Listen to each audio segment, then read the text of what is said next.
Everything should not be given to you. Instead, you should earn it. So why do you want a shortcut? Why do you want to take the short route? Well, I think everything in our lives starts with our body. If you're a person of faith, you believe that's where your soul is housed, right? And so it's you do emotions. Fear is a very, very real emotion. There's not a person alive that does not experience fear on some level. Don't you believe that for a minute? Well, I think everything in our lives starts with our body. If you're a person of faith, you believe that's where your soul is housed, right? And so it's you do emotions. You don't just feel them, you do them. In other words, and you know this from things you've learned in your life, but like joy is an actual action, not just an emotion. We feel a certain joy, a certain breathing, a certain movement in our body. Depression and sadness is something we do. We're more hunched over. Our breathing is more shallow, right? And so there's a correlation between the way you move your body and your emotions. There's directly. This is even before we get to dopamine hits and our nervous system being. I'm just telling you that the way you move your body is an emotion. You do emotions. And so when you move your body, you can't be in full workout mode, moving your body, running, walking, jumping jacks, jump rope, and be depressed. They don't go together simultaneously because your body doesn't get the connection. I'm moving like I'm joyful. I'm moving like I'm having sex. I'm moving like I'm happy. These are all joyful states. You can't be depressed simultaneously. So the quickest way to change our behavior, our emotions, and our state is with our body. I play these very strange games with myself when I'm at the gym. Fear is a very, very real emotion. There's not a person alive that does not experience fear on some level. Don't you believe that for a minute? I face it all the time. Fear is so big and so prevalent today. Nothing produces more failure than does fear. It is the fear of failure that freezes people before they even start. It is the fear of failure that causes you not to want to deal with the rejection and the potential hurt that failure causes. So fear cripples you on so many levels. But how is it that some people somehow manage to get by anyway? What is it that you can do that would help you overcome whatever fear you're facing?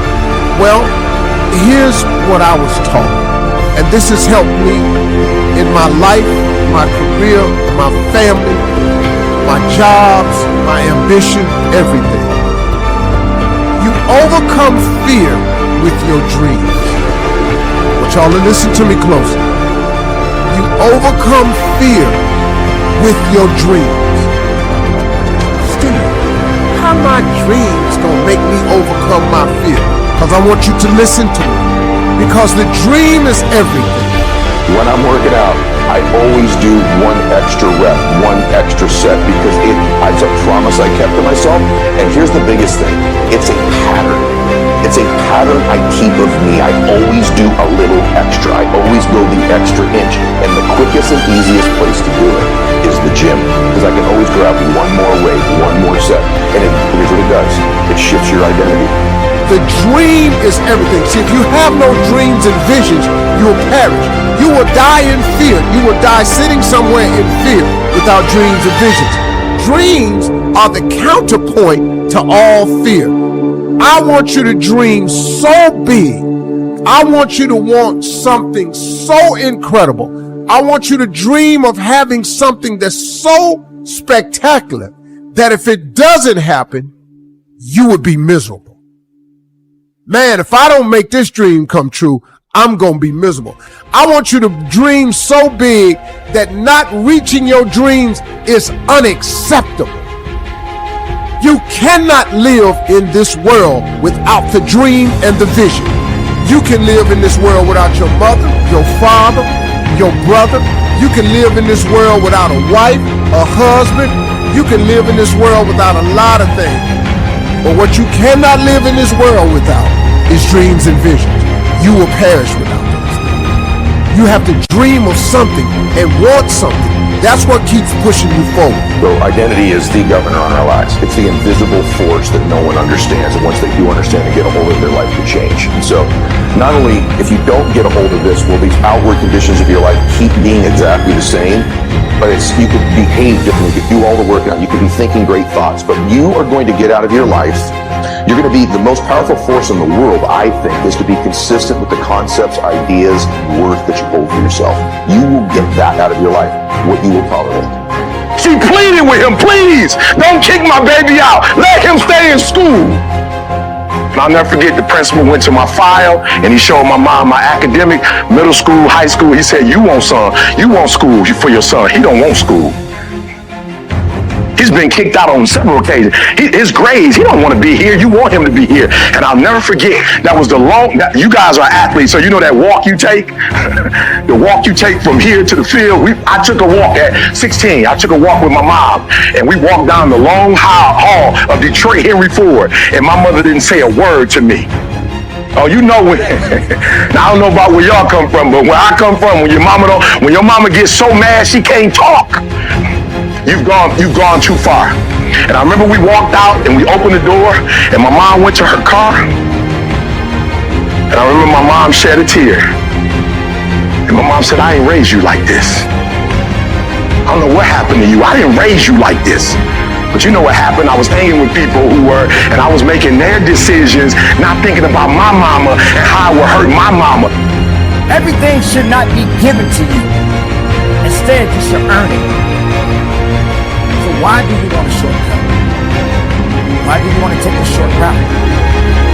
Do you realize the further you go, the better you will be?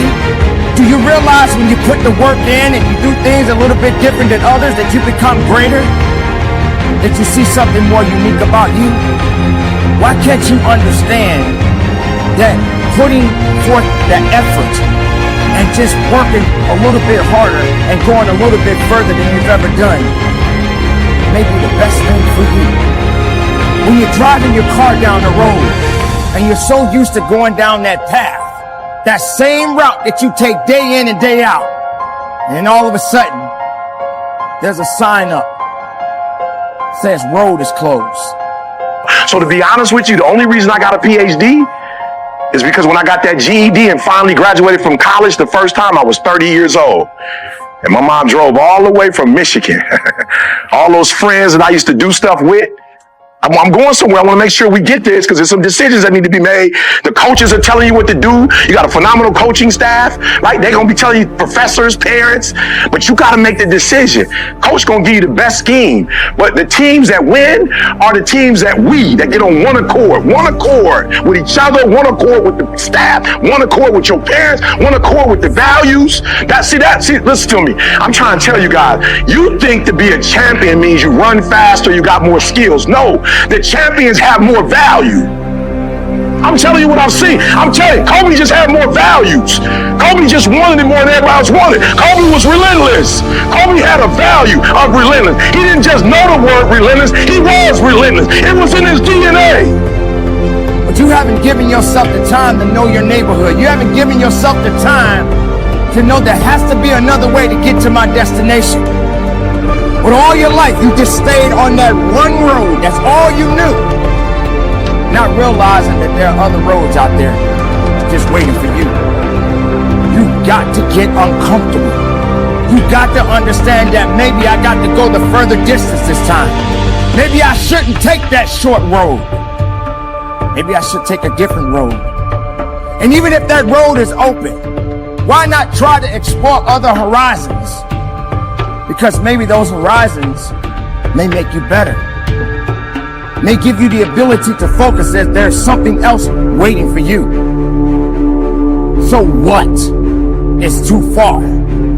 Success is limitless.